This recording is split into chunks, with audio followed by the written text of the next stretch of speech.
আমি 1 থেকে 5 গুনবো।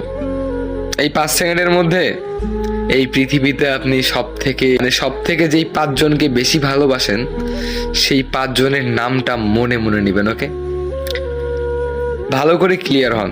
এই পৃথিবীতে আপনি সব থেকে যেই 5 জনকে বেশি ভালোবাসেন সেই 5 জনেরকে মনে মনে স্মরণ করবেন। ওকে, তারপরে আমি কিছু প্রশ্ন করবো। ওকে, সো আমি 1 থেকে 5 না 1 থেকে 10 গুনবো।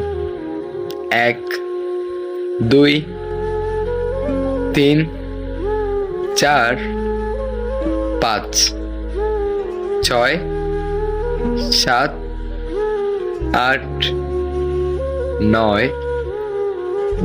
মনে মনে স্মরণ করেন পৃথিবীতে যে 5 জনকে ভালোবাসেন। ওকে, এটা একটা গেমস। 10। এই যে আপনি 5 জনের নামটা মনে মনে স্মরণ করছেন, ভালো করে ভেবে দেখেন, আপনি কিন্তু আপনার নামটা একটা বারের জন্য স্মরণ করেননি। কি মিলে গেল না? আসলে ভাই দুনিয়াটাই এমন, আমরা সারাটা জীবন অন্যদের জন্যই ভেবে যাই, আর আমাদের এই বেহায়া, আমরা এতটাই পরিমাণ বেহায়া শুধু মানুষের জন্যই ভেবে যাই, নিজের কথা একটা বারের জন্য চিন্তা করি না। আর এইটাই স্বার্থপর মানুষেরা বুঝে না, বারবার শুধু অবহেলা করে আর অবহেলা করে।